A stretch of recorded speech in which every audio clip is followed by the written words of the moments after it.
I never hired for that. I hired for who I thought had this natural skill set to be really good at the job, not necessarily, be able to defend us should something like that come up. Experience just keeps unlocking different levels of expertise.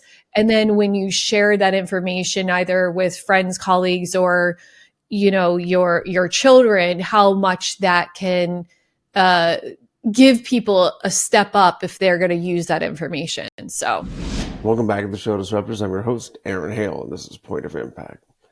And I'm really excited to bring you today's guest, the badass herself, Ashley Wilson. And you may know the name. I'm certainly familiar with the voice. You're probably familiar with the face as well, as she's a frequent contributor to the Bigger Pockets podcasts, as well as many others. She's an outspoken advocate for financial freedom through real estate. She's also an advocate for women in real estate as the author of The Only Woman in the Room. Now, Ashley is here today to talk about how she and her husband partnered with Jay Scott to form Bar Down Investments, their real estate investment firm, and Apartment Addicts, the education side of helping others get into real estate. And she's also, among other things, a speaker, and her latest project is conferenceconnect.com, where she's bringing event organizers together with speakers and experts. So, tell you what, she's going to talk all about how she got her start from flipping homes with her husband to investing in those major apartment building syndications, and how an equestrian married a professional hockey player. Anyways, it's a great conversation. I really enjoyed it, and I think you're going to love it too. Before we get into it, please give the show 5 stars, share it with somebody else, and leave a comment. That helps that algorithm get out, push this episode and this show out to more audiences out there. Anyways, I hope you enjoy the show. And without further ado, a conversation with Ashley Wilson. Ashley, welcome to the Point of Impact. I'm so glad you are here with me today. I'm looking forward to this conversation for a while. Likewise. Thank you so much for having me. Well, I appreciate you coming back since we got cut off the first time. The problem, I think, was my internet was kept cutting out. So yeah, the whole exchange actually cost me a handyman. Well, no worries. I'm happy to have another time to get to talk with you. Well, I tell you what, I think you're probably no stranger to dealing with contractors, handyman, all of that. But this was my own home and my studio here, which is just kind of a makeshift home office. But my home handyman, I asked him, "Hey, I need you to come take a look at this and help me move the antenna on the roof because there's some kind of an obstruction, and I need you to do it by Thursday." And once reliable guy said, "Yeah, no problem." And then one day after next, it was like, "Oh, I got caught up with this and that," and by Thursday, it hadn't happened. I had to go find another guy. But you are very familiar with contractors, handyman, all of that. How did you? Let's get started with where did you get your start in real estate? Yeah, great question. So, my boyfriend at the time, now he's my husband, he actually talked to me about investing in real estate when we were dating. And I was looking for whether or not I was going to invest in the stock market or what I was going to do. And he was too. And he was exploring alternative ways to invest. And he stumbled upon real estate and talked to me about it. And he introduced me to Rich Dad, Poor Dad, and kind of the rest is history, I guess. Once most people get introduced to that book, it's, game over for thinking a different way. It's kind of like once you see the magic behind the curtain, it's kind of hard to not understand that there's magic behind the curtain that's going on. So that's how I got started. And fortunately for me, my dad is a general contractor and he's had his own business for over 45 years. So I already was very comfortable with real estate from a different perspective. So it was just kind of understanding the investing side of it a little bit further. I know a lot of parents like to, entrepreneur parents like to bring their children into the business in some way. Did your dad put you to work? So he did a little bit. Like, I don't want to over exaggerate my exposure to real estate when I was younger, because there were times, obviously, that, school was off. So my brother and I got dragged along to the job site and we were with our dad all day. So there was experience like that. There was also experience of just, working around the house when we were younger.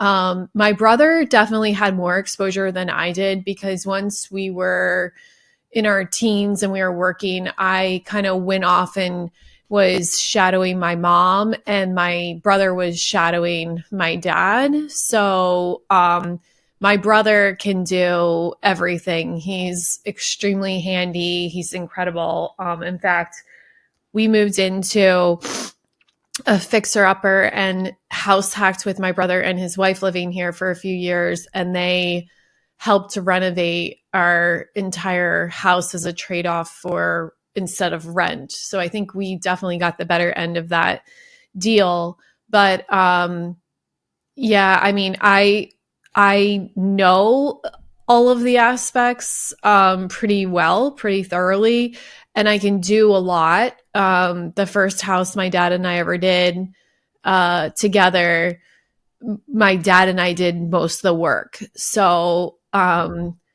definitely think that I am handy. I enjoy working with my dad. I don't necessarily enjoy the actual work aspect of it. I don't think it's my strongest skill set, but I thoroughly enjoyed working with my dad.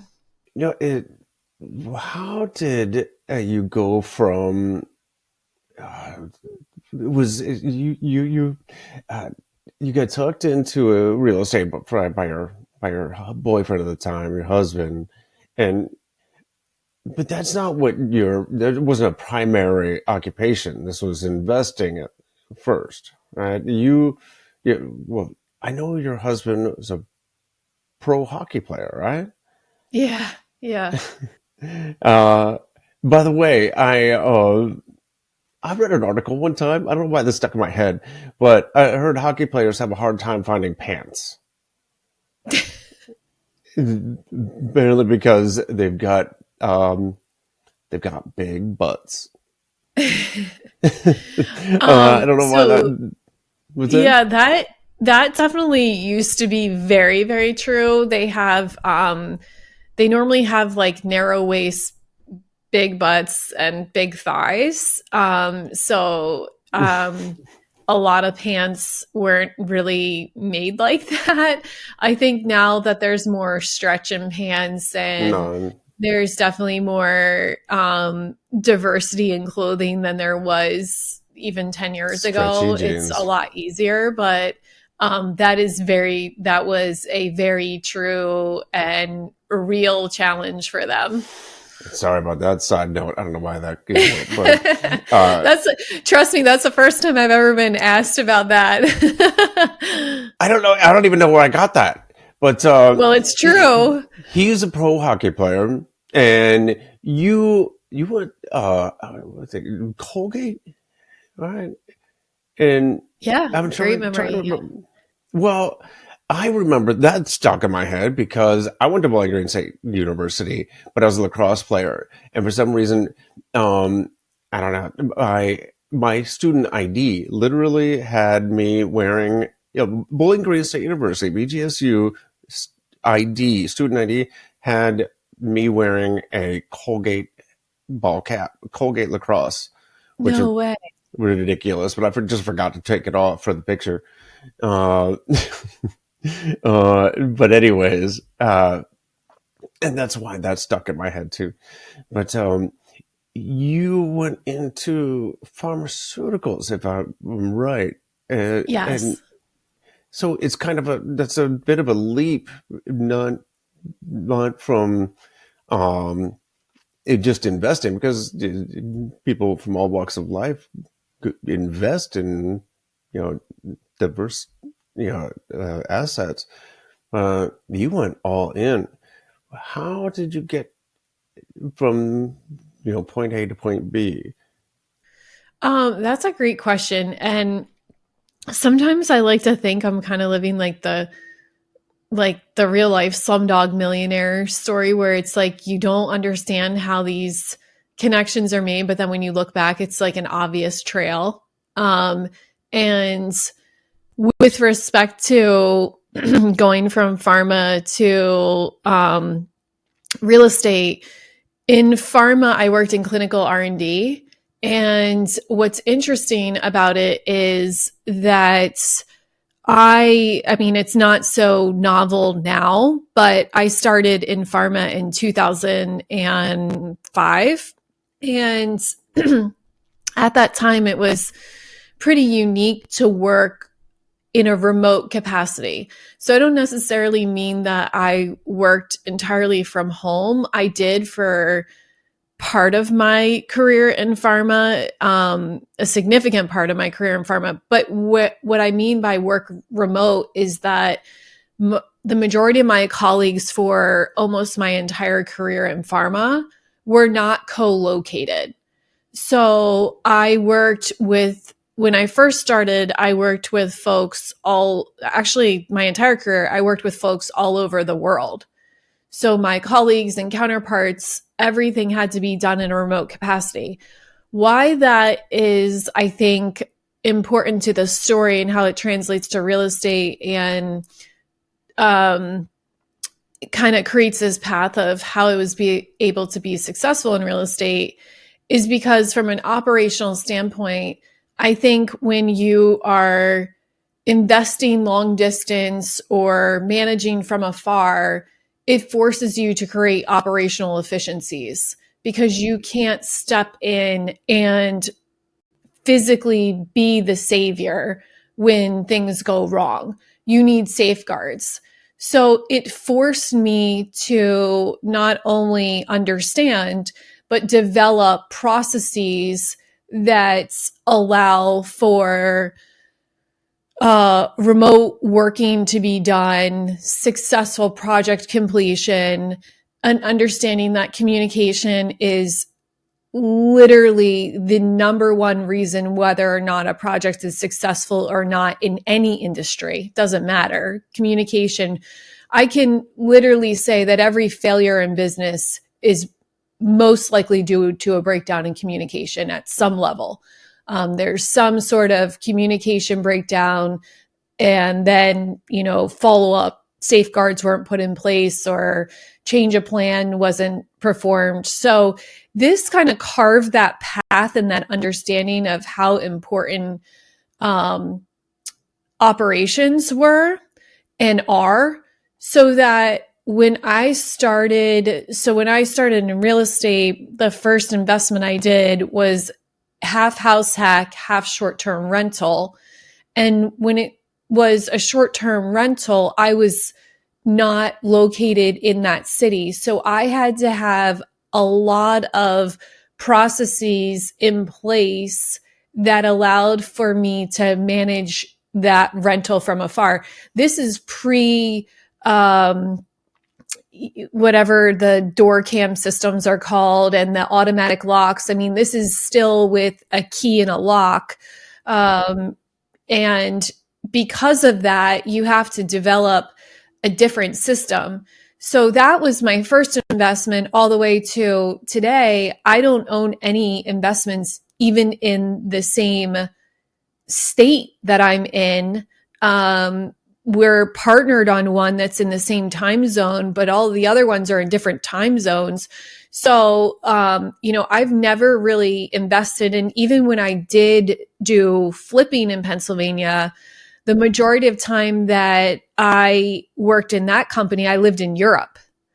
So, you're dealing with all these other challenges that most people would say is a turnoff. But to be honest with you, it actually makes the business more efficient. Yeah, I can agree with you more.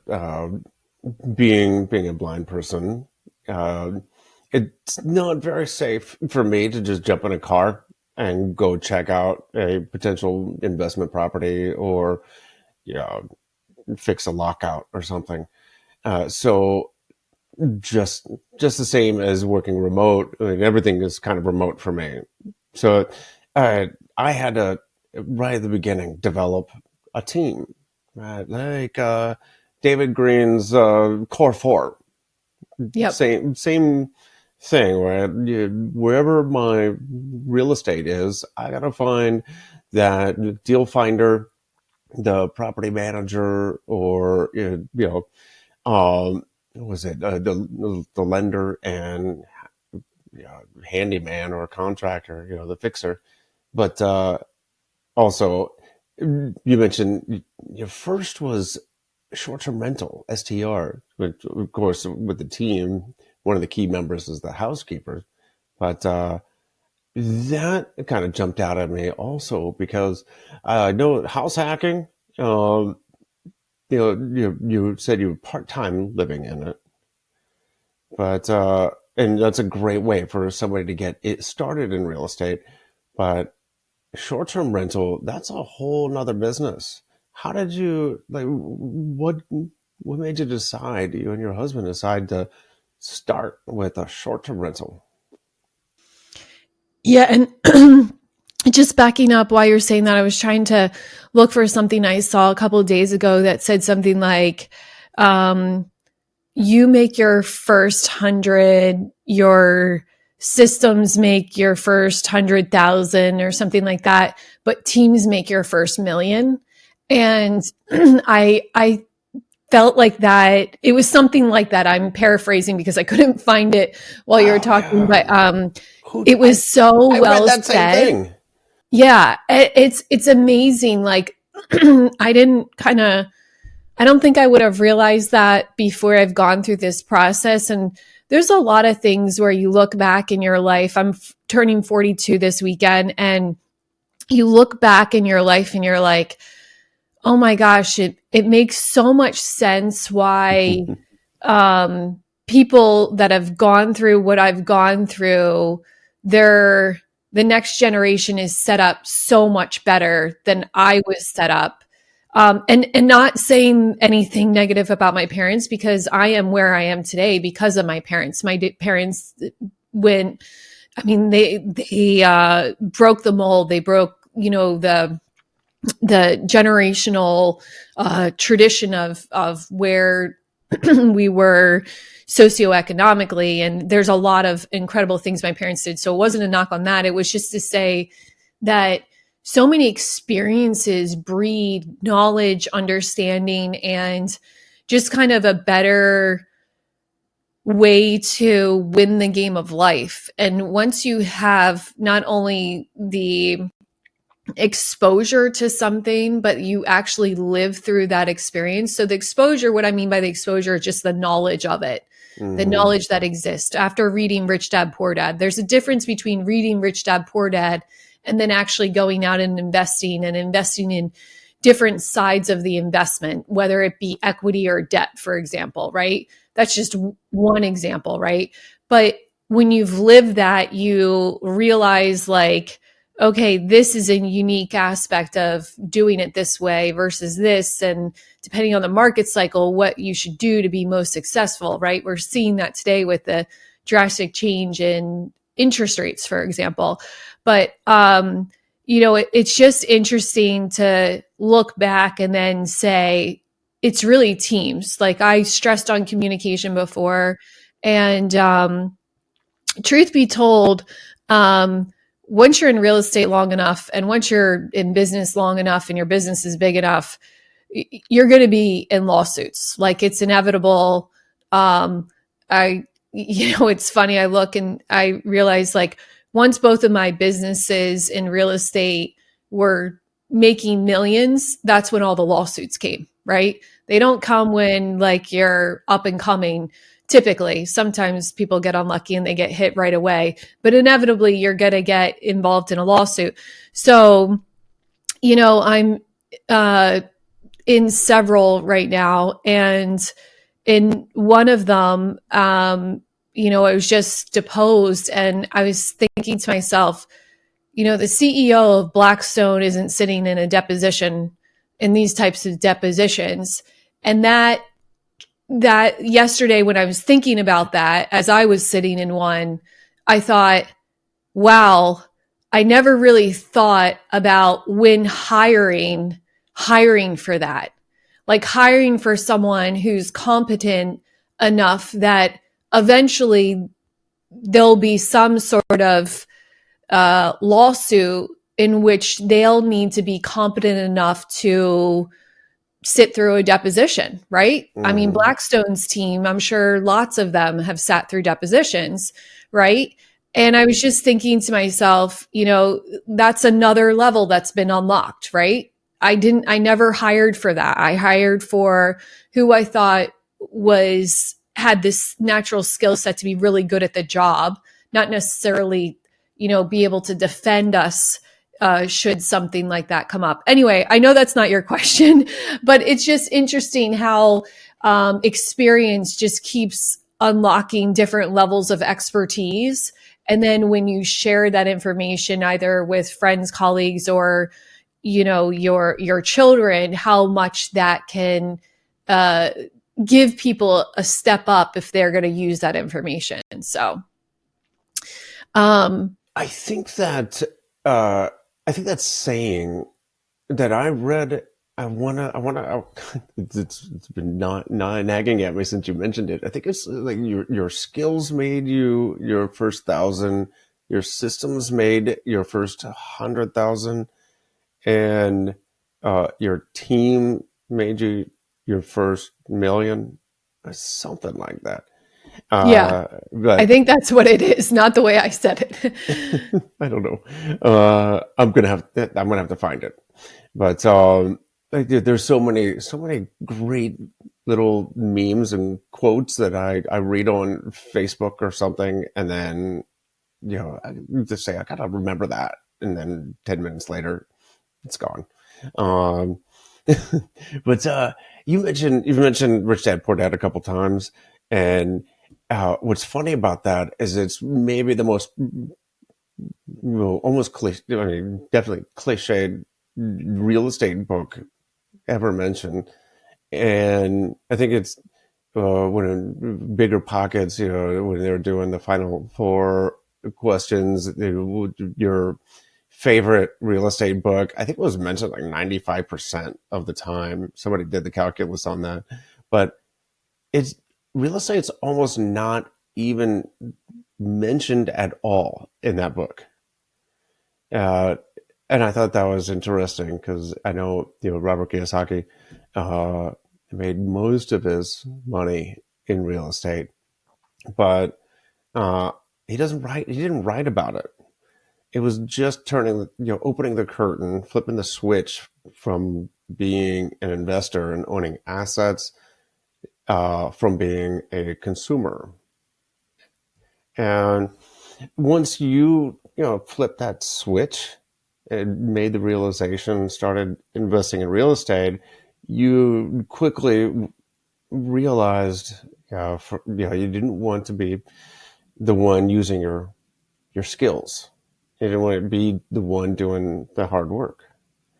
And as you were talking about developing these teams, and you're hiring the skills, and you're just thinking on a different level, different scale. So, what was this evolution? It went from this house hacking, the short term rental, to I think it was flipping, right? And I know a lot of people uh, make quite a lot of money fixing flipping houses, but it's not in the properties themselves, but the business they develop. Why did you decide that wasn't like? How many doors did you get through before you decided that wasn't for you? So with flipping, like I said, I love working with my dad. So I think I would have changed up what I was doing sooner if I hadn't been working with my dad. Not to say it negatively, but I was almost blinded in the sense of what was happening with flipping because I just enjoyed working with my dad. And then we brought my brother on and my sister-in-law was involved. It was like kind of like a whole family affair.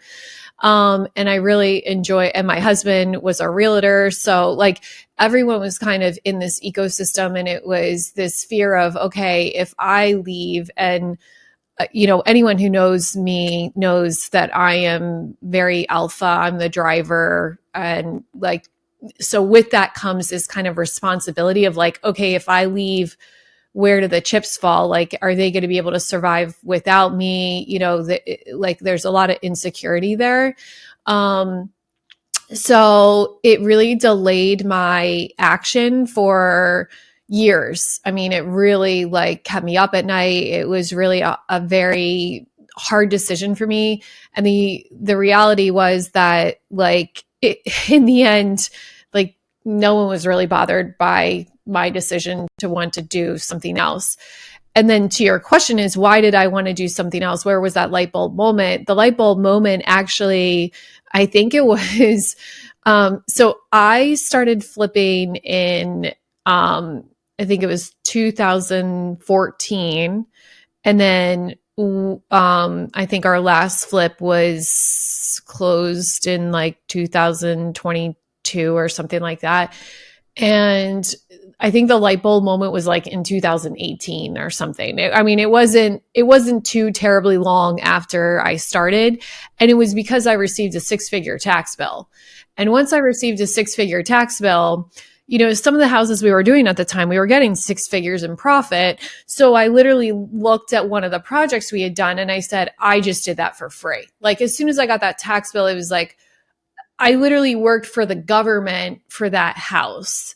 And there was a lot of crap that was associated with that house. So I just like mentally lived through that house when I got that tax bill. And I was like, I can't believe that I did that entire project for the government. So then I started to think to myself, there's no way that uber wealthy do this. There's no way. Like I'm missing something. There's no way that like this is how people make their money, and a quarter of their year is spent working for free. Like it just doesn't make sense, and I don't understand something. So we made a lot of changes. We spent a lot of time talking with our CPAs who are real estate focused CPAs. I can't stress that enough. That is a game changer. It's worth their weight in gold in terms of what you pay, because if you have the right CPA, you should be making 10x what they're charging you in terms of added value that they're providing to you in terms of, knowledge and resource of the tax code. But my husband and I, I think it must have been earlier than 2018 when I realized it, because it was in 2000, and I think it was 2000, maybe 16, 17. So it must have been shortly after, because in 2016, 17, that's when we looked at different investment vehicles. So we spent 3 months looking at different investments. we started with a list of 22, I remember, and then we got it down to 11. And then for 3 months, every weekend, we like high school debated each investment until we landed on large multifamily, and that's what we wanted to pursue. So we started in I think it was 2000, I can't remember, 2017, 2018, around that time, um, making the transition while also still working in flipping. And kind of never really looked back after that. It was just, okay, if you look at it from so many perspectives, everyone needs a place to live, which you could argue for flipping, but the difference is at what price point. Like everyone needs a place to live down to renting. When people can't afford housing, renting goes up. So in down cycles, in a lot of markets, rents actually go up. In terms of leverage, it's easier to get a commercial loan than a residential loan. Your ability to leverage more capital and have that capital working for you is crazy. Just the whole concept of leverage and the ability to pay down a loan, but while that asset appreciates, it's appreciating at you're gaining a much higher return just due to the natural appreciation that goes on a higher price point asset. The tax advantages that come along with doing depreciation. So you're deferring your taxes so you can push out your taxes and that tax exposure. The ability to bring in investors, the multiple ways in which you get paid. And flipping, you get paid once at sale. But in syndication on large multifamily, I think there's 7+ ways you can get paid through fees, loan pay down, rents, proceeds at sale, asset management fee, construction management fee, acquisition fee, disposition fee. There's just it's an easier way to control the value of the product. Flipping depends on all neighboring comps. In large commercial real estate, you control the value because it's a matter of maximizing your business operations, which you control. So it's a different way in which the asset's evaluated. So, there's just so many reasons why it was better suited for what we were looking for. Now, it's a heavy active investment. Flipping, I think you can do a little bit better hands off because there's not as many operational aspects to it from a day-to-day management standpoint.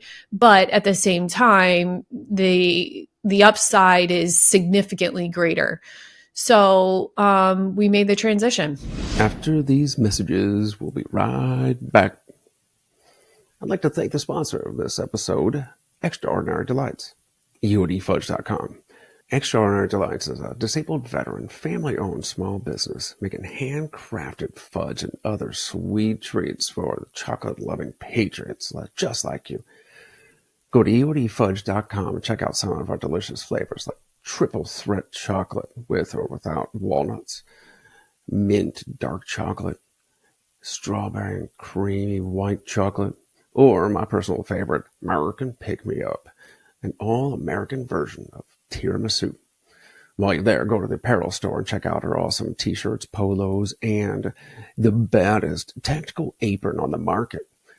You see me wear on the TikTok show, Aaron Hale's Cook Without Looking. So, right now, go over to EODFudge.com and pick out some fudge, other sweet treats for that patriot in your life with a sweet tooth. That's EODFudge.com. EODFudge.com. And now, back to the show. Yeah, I could go on forever about all the great ways real estate is a wealth driver. And especially in large multifamily real estate apartments. But how did you discover apartment building syndication. I know you and your husband were going to conferences, you were reading books, listening to podcasts, all that kind of stuff. But you certainly found your niche and a fairly well known partner. How did all that come about? Well, for your first question on how we found it, it's exactly what you said. It was through podcasts and books and conferences. Fortunately for us, we lived through a transitional period of time where real estate knowledge is now at everyone's fingertips. You can pretty much find anything online. When we started, that wasn't really the case. Bigger Pockets was kind of the only game in town, and that has transitioned, fortunately for everyone. Now there's so many different perspectives online, which really kind of show you different experiences, and you can gain from those experiences and listening to podcasts and different people's point of view. With respect to your second question with Jay, this is just a matter of always seeking to put yourself in the right room with the right network with good people. Kyle, my husband, and I have been following Jay for a very, very long time. Probably since the very beginning. Jay's book on estimating rehab costs was the second book I read after Rich Dad Poor Dad. And then actually the book on flipping houses, was the second book I read. And then the book on estimating rehab costs was the third book I read in real estate. So I have been following Jay since the very beginning and really, really liked what Jay was saying. I don't even know if Jay knows this part of the story, but my husband and I attended a conference that Jay was speaking at. And the way my husband and I attend a conference is we're never together. So we intentionally split all of the schedule up. So one of us are in each room. And then afterwards, we debrief on what we learned at each. So we kind of share on each other's knowledge to like maximize the conference. So we fought over who was going to attend Jay's presentation. and I won. It was like a coin flip and I won. And after his speech, I went up to him and started talking to him. And I actually had a different business proposition for him that, not for him, but something that my husband and I were considering at the time. And it was something that I thought was potentially something that could be franchised. It was very kind of a different approach to looking at a specific real estate investing asset class. So I proposed it I told him, what my husband and I were thinking, and he thought it was a phenomenal idea. So his business partner just happened to be at this conference too and asked, "Hey, can I bring my business partner over?" And this is after Jay and I have been talking for like almost 2 hours. So then I said, "Sure, can I bring over my husband?" So then all four of us started talking, and we realized that we all wanted to do this together. So for the next 3 months, we explored it together. We had regular meetings. And after 3 months, we came to the same conclusion that due to local laws in each state and municipality, it would be prohibitive to it being a franchise model. And that was really the whole driver behind it. So we kind of, just said that it wasn't going to work, and that was it. Fast forward to another, so it was, I want to say like 6 or 9 months later, I got asked to consult on a multifamily project for a friend of mine. And Jay also got asked to be there, and I didn't know that. So I showed up and Jay was there, and Jay just followed me around whole time, like trying to see like what I was doing and everything. And it was over a couple of days. And when I got back home, like 24 hours later, he called me and he said, Ashley was like really blown away at how much you know about multifamily, because that wasn't the proposal I had talked to him about. So he said, I was really blown away at everything. You were talking about multifamily.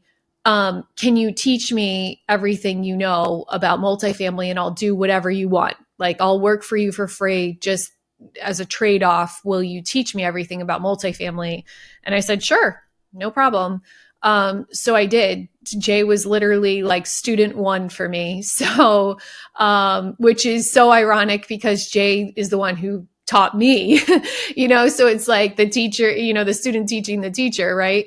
Kind of situation. So I, worked with Jay for a while. We really hit it off. And then we got a deal under contract. I asked Jay if he wanted to come in the deal and partner, and he said yes. And then that went really well, like our whole relationship there.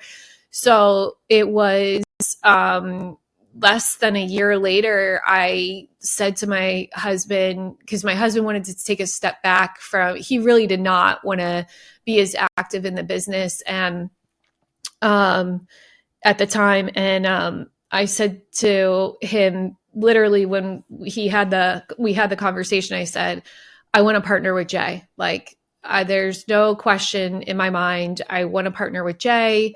So I asked Jay, and as fast as I realized that I wanted to partner with him, that's how fast he said to me, yes. I said, don't you want to think about it? Do you want to talk to Carol, which is his wife? He said, no, I already know. Like, I really enjoy working with you and Kyle, and kind of the rest is history. And that original partner he had that we met, he also partners with us too. So it's the four of us.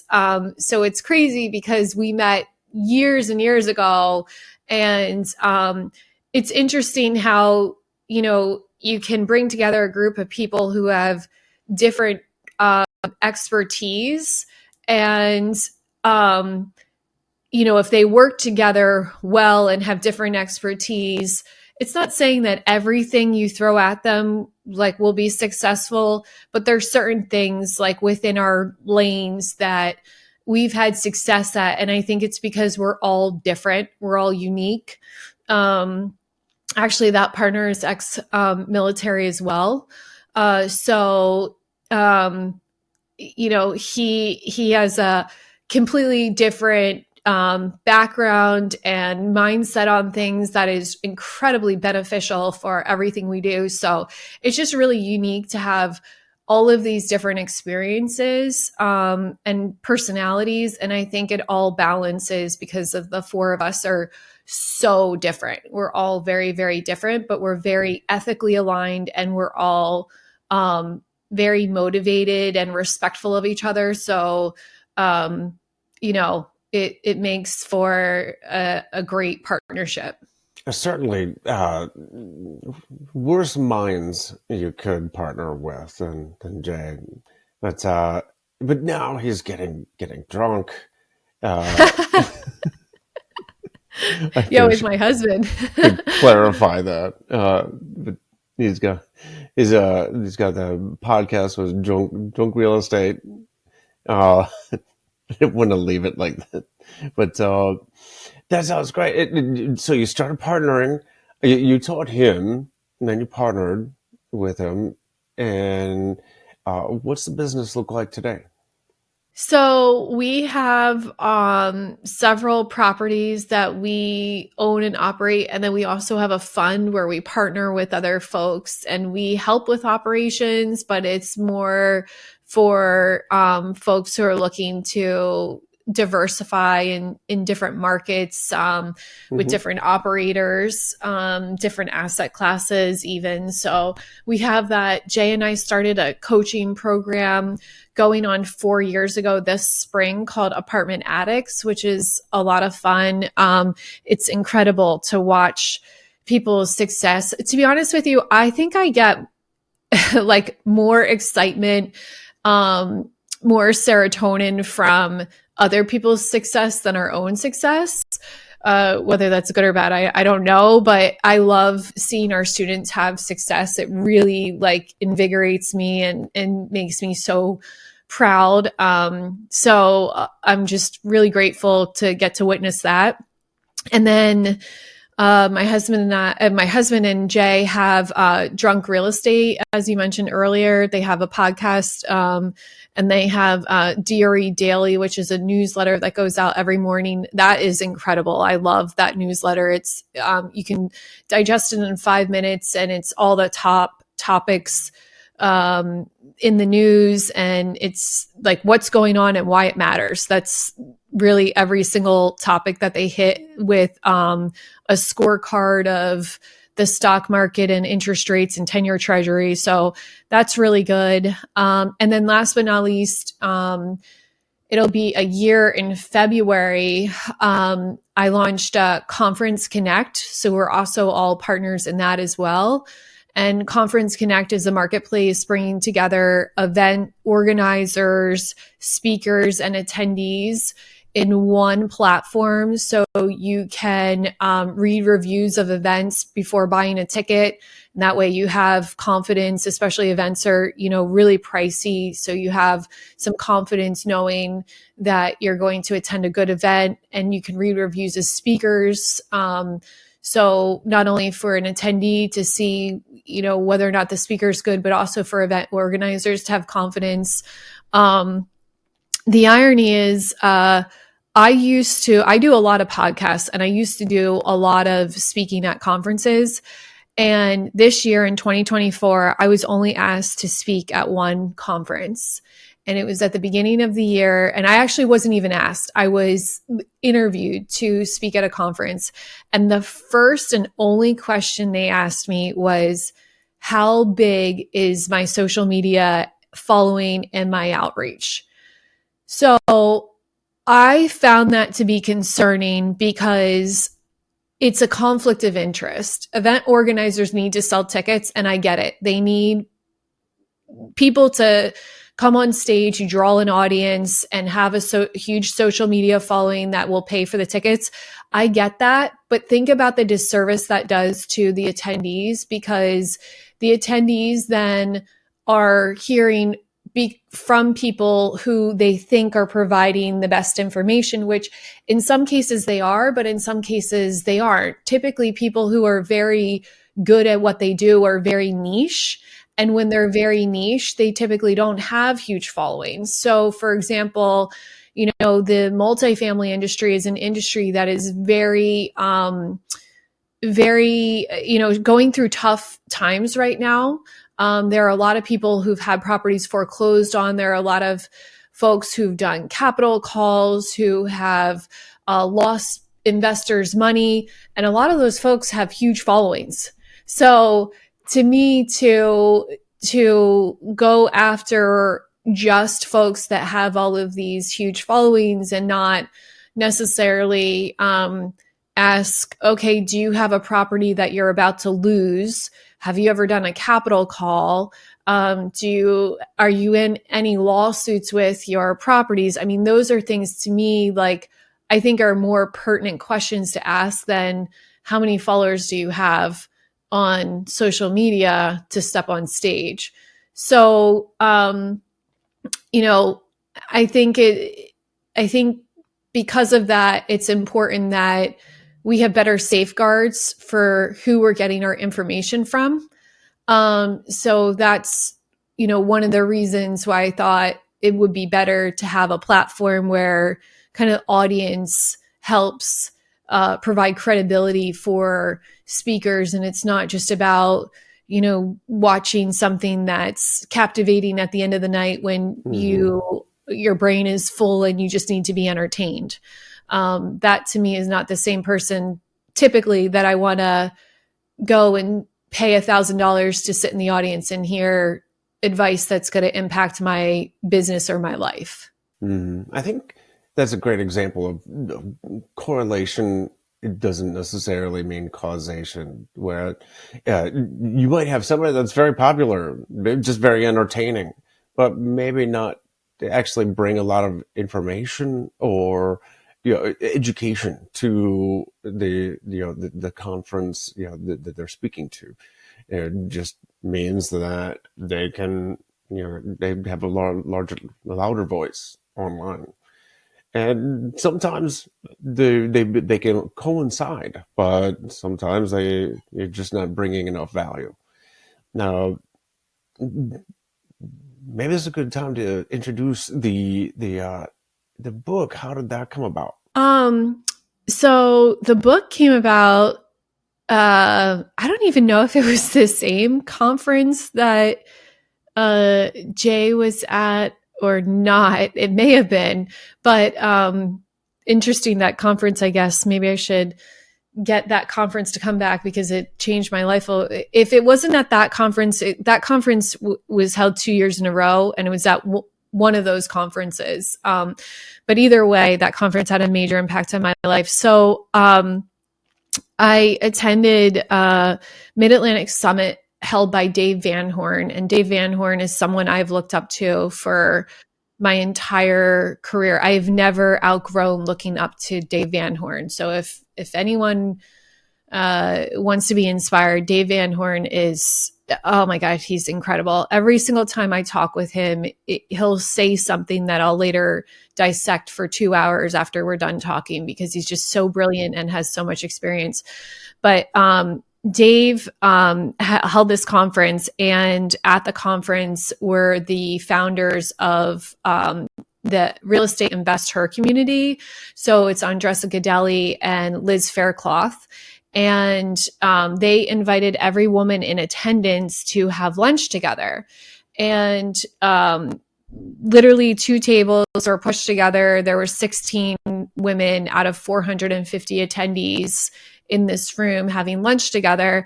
And now keep in mind, I have been around mainly men my entire life. I went to an all boys high school that went co-ed my sophomore year. I lived with, I think it was 13 guys my senior year of college in a house, and it was just me. I played on the men's hockey team in high school. I was the only girl. So there were just a lot of experiences I had in my life that were just all men. But it was only this experience where I looked around the room and I was like, oh my God, like what is going on here? And I was shocked at the lack of diversity at this event. And I was like, I never realized that real estate was such a male dominated field. I never realized it until then. So on the way home, my husband and I were leaving the conference, and I said to him, I'm going to write a book called The Only Woman in the Room. I don't know what it's going to look like, but I want to write this book, and I want to talk about women like needing to get into real estate. And it took me a little time to figure out that it would be much better in terms of why I was doing it. I kind of wanted to understand why I was doing it. Why I was doing it was because the only women on stage I had ever seen were on panels. They were never keynote speakers. They were never on the main stage. If there were 2 different stages going on, women were always on the side stage or on a panel, and they weren't a keynote. But every keynote speaker had a book. So I said to myself, okay, if I want to get more women as keynote, I want to give them a platform, and I'll give them a platform by co-authoring a book with me. So let's get other women to write chapters, every single woman to write a chapter. For about a year, I interviewed women secretively. I didn't tell them what I was doing, but I got to know as many women as I could in real estate. And I secretly interviewed them and wanted to see like how transparent they were with information, and if they were naturally a very giving person with information. So I didn't want them to be motivated to want to be in the book. I wanted them, if they were naturally someone who is willing to share their story, share the secret sauce as to how they were doing it, then I knew that that would translate in the book. So there were some women who weren't willing to kind of spill the beans, but there were a lot of women who were.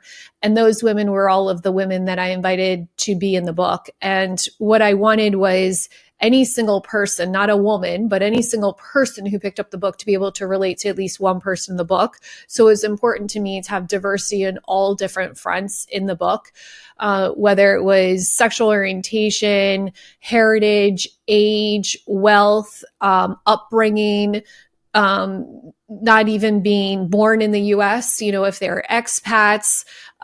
So really kind of speaking to trying to touch someone on different levels, so that when they picked up the book, they could say, okay, wow, this is something that I've personally experienced before. And what's interesting is similar to Rich Dad, Poor Dad, right? You just mentioned Rich Dad, Poor Dad. It barely talks about real estate. The only woman in the room, I think there's 2 mentions in the entire book about being the only woman in real estate. There's the irony is the title doesn't not really fit in the sense that it's talking about women being a minority in real estate. It doesn't do that at all. And probably the most rewarding aspect of the book is the most amount of compliments, and the best compliments I have gotten from this book are all from men. Men, by and large, say this is one of the best real estate books they've ever read. So to me, like that's where I feel like it really hit the mark, is because it's having an impact on everyone. And in all honesty, everyone needs to be impacted to create change. So now I think that, and I'm not going to say that this book is the catalyst for it, but I definitely think it's a contributor, which is now I'm definitely seeing more women on stage, more women keynoting, more women at real estate events, period. I mean, it's not perfect. It's still, significantly less, but it's growing. And that's what's really important. It's not stagnant at 5%. Bigger Pockets community a couple years ago, I think it was 35% of their community were women, and it was continuing to grow in terms of like the split, right? So just, I think it's been something that I'm really happy to have participated in. I think Conference Connect adds to that as well, to bring more diversity on stage too. Not even just women, but honestly, every single person has a great story to tell, and I just think they need opportunity. So It's incredible. I mean, how you're impacting the community, uh, of all, like you said, of all different diverse backgrounds, to grow their wealth, to expand their horizons. Uh, that's that's that's very inspiring. You from that touches back to what you mentioned about apartment attics and how that's the most fun and fulfilling thing, is teaching others, and I think it's being of service, right? To sharing that knowledge with others and helping lift others up, not just building your own net worth, but uh, being part of that rising tide, lifting all boats. And you're doing it so many ways. The book, the fund, the speaking at conferences, coaching and training. Uh, I'm just I'm blown away, and I really appreciate it. Just uh, as a as a spectator, so to speak. So, thank you. thank you so much. And this is a great place to start landing the plane. And just jump in real quick to our final segment, which is the countdown to impact. And that's 3 books, 2 quotes, and 1 person that have made an impact in your life. Okay, so 3 books. I have to say Rich Dad, Poor Dad, because we've talked about it ad nauseum during this podcast. This second book I would have to say is Flatland, and it's a theology book that I read in high school. It kind of speaks to if you're a dot, you can only understand a dot. If you're a line, you understand dots and lines. If you're a triangle, you understand shapes. If you're two-dimensional object. You understand shapes, dots, lines, and it just made me expand my thinking. So I really have always loved that book. The third book that has been super impactful is The Giving Tree. That was my favorite book as a kid. I still cry reading it today. It's an incredible book. And I think the world would be a much better place if people lived and died by that book. So that would be the three books. Sorry, what was the two aspects? Two in quotes. Two quotes. Okay. Um, Lessons learned. My grandfather taught me never stop learning. And I think that is a motto that I live by. I never know everything. And then the second one is you may be smarter than me, but I will always outwork you. And that's another one that I live by. I don't live by the work smarter, not harder. Unfortunately, I work harder, not smarter at times, for better or for worse. And then the one person who has influenced me the most, I don't even know if I could say one person. There's so many people who've impacted my life and in different ways. And I'm so grateful for so many people, my parents, my husband, Jay, my friends and I have such incredible friends that have really, been my cheerleaders and supporters, my kids. No, you're only allowed one. I'm sorry. I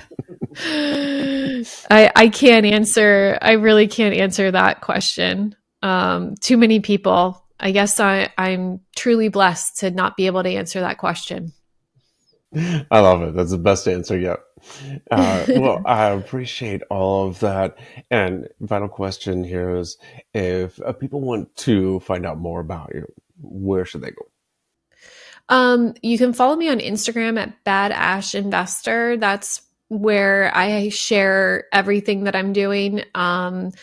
Of course, you can follow me or contact me, Bar Down Investments or Apartment Addicts as well. But Bad Ash Investor covers everything. All right, we'll get all of that into the show notes. Ashley, thank you so much for sharing your story and your knowledge here today. I really appreciate it. Thank you, Aaron. All right, take care.